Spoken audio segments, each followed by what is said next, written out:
spit on you. Well, then you would get arrested because I'm an officer. You can't spit on an officer because in the assault on an officer charge, bodily fluids are included.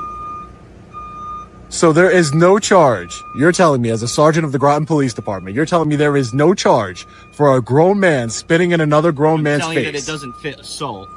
Well, what does it fit?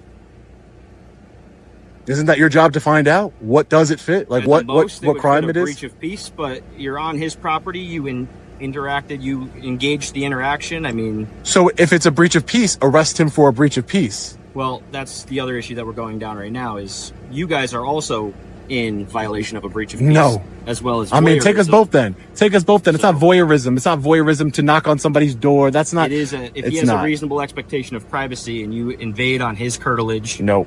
And you're recording. You're wrong, but do it. Then I will gladly go take the ride, arrest us both for a breach of peace. Well, then turn around for me. Do what you got to do, man. Do what you got to do.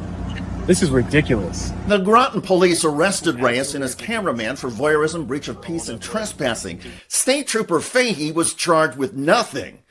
This incident has gone viral and grabbed the attention of lawyers and legal experts across the United States. They say Reyes acted within his rights and that it was Brian Fahey who should face charges, although not for assault.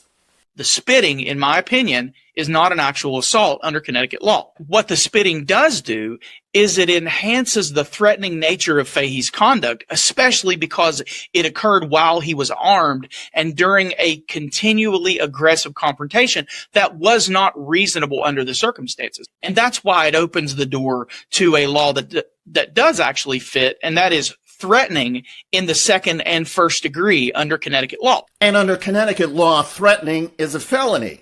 James White, who's a former police officer and prosecutor, now works as a defense attorney, says Brian Fahey met the Connecticut statute thresholds for threatening.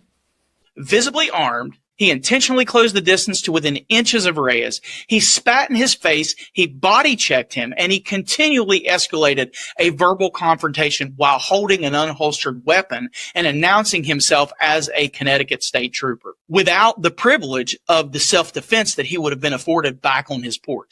White runs a must-subscribe YouTube channel called Southern Drawl.